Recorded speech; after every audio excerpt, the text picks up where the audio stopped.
extra precautions if you plan to grill outside this weekend, especially with Super Bowl Sunday coming up. Shannon? All right, Austin, thanks so much. Great advice. And with grilling and tailgating expected this weekend, fire officials are asking everyone to be extra cautious.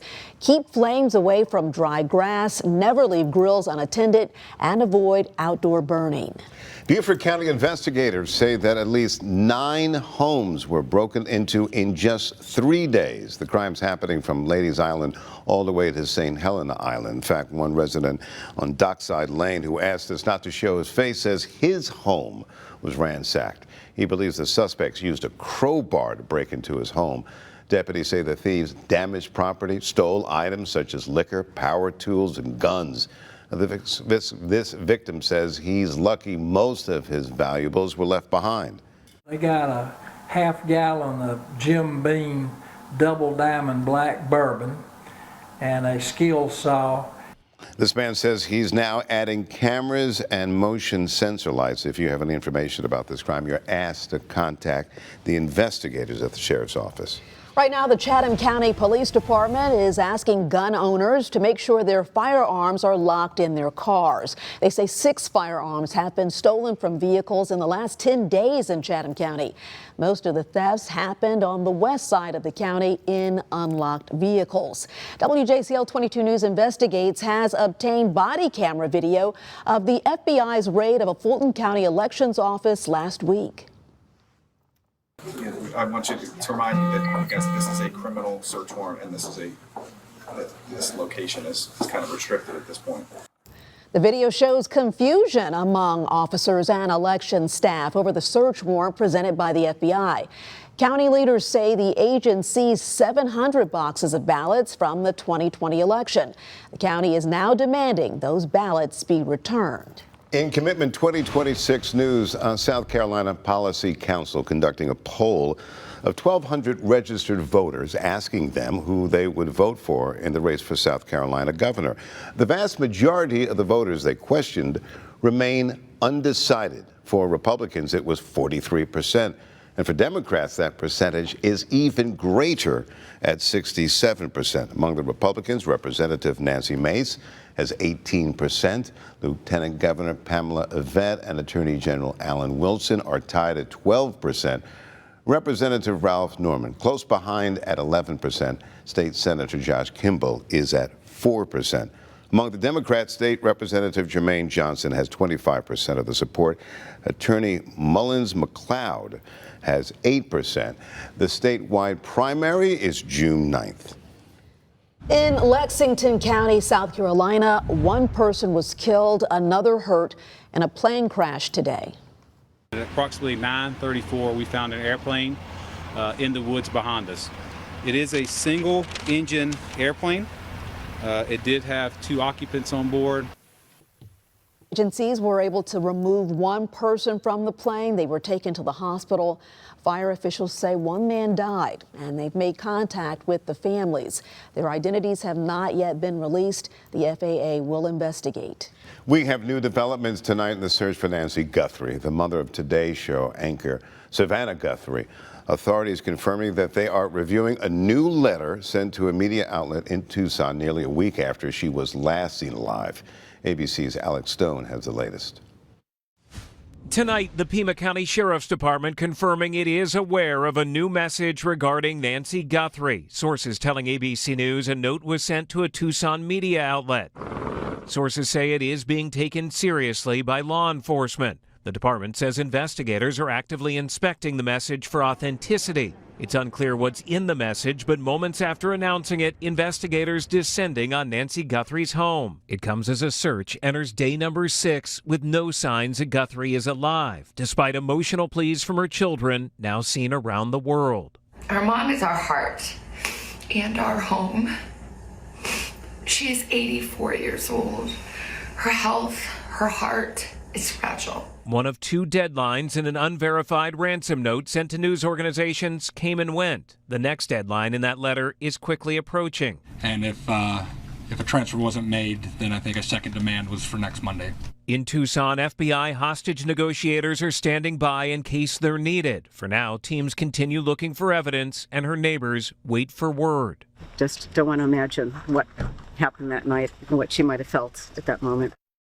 And tonight, multiple agencies, including the Border Patrol, are looking for Nancy Guthrie. The Sheriff's Department says it has no indication she was taken into Mexico, but investigators say they don't know her whereabouts. Alex Stone, ABC News, Los Angeles. Alex, thank you. Backlash is growing after President Trump posted a social media video featuring the Obamas. It promoted false claims of election fraud and showed the faces of the former president and first lady superimposed onto the bodies of apes. Several Republican lawmakers called that video racist, urged Trump to take it down. It was removed around midday today. White House Press Secretary Caroline Leavitt says the video depicts Trump as the king of the jungle and Democrats as Lion King characters. Italian heritage on full display for the opening ceremonies of the 2026 Winter Olympics. Dancers from La Scala, a nearly 250-year-old Italian theater, opened the Olympic ceremony wearing white costumes. Mariah Carey, took the stage to sing the Italian song Volare. And during the parade of athletes, Team USA was met by cheers. Team Ukraine showered with an emotional show of support. Crowds booed Team Israel as they walked in. What a show. Well, still to come tonight at 11, kids and pro chefs teamed up in Savannah for a night of friendly competition. How Big Chef, Little Chef is helping the community. Plus, doctors are warning about something called the Super Bowl syndrome before the big game this weekend. Why delaying medical care until after the game is a bad idea. Plus, we've got a cooler weekend ahead, but warmer temperatures will return next week. I'll have the details coming up in your certified most accurate forecast.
Well, some young talent took center stage in Savannah tonight as kids and professional chefs teamed up for a night of cooking, creativity, and community.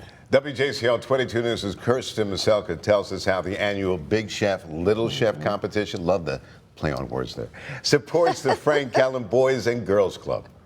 The 2026 Big Chef, Little Chef was full of delicious food and friendly competition, as little chefs from the Frank Callan Boys and Girls Club competed with their big chefs, mentors who are locally renowned chefs from the Savannah area for the 3rd annual Big Chef, Little Chef People's Choice Award.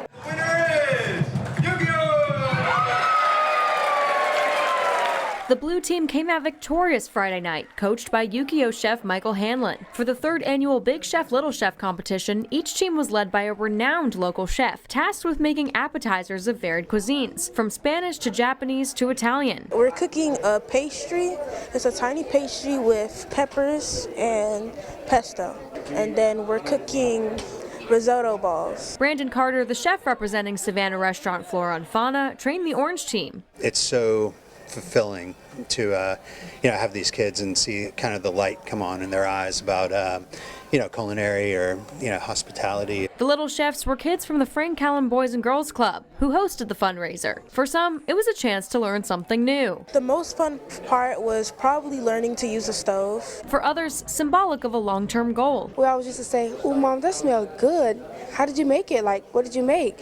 So that just inspired me when I got older to start cooking, After practicing with the big chefs, their skills were put to the test Friday, judged by a packed room of diners. So everybody needs to go up and try each one, and then at the end they take marbles. They each have 7 marbles that they go in and they put the marbles into the jars, and then we weigh the jars, and then we determine who wins. At the end of the night, the blue team may have secured the most marbles. However, each person walked away with their own win, whether it was a new experience, I had a lot of fun, a full stomach, or knowing they made an impact. It's only the 3rd year of the event, but it's gained more support than ever, with big chefs, little chefs, and attendees alike speaking on how special and memorable the night is. Reporting in Savannah, Kirsten Maselka at WJCL 22 News.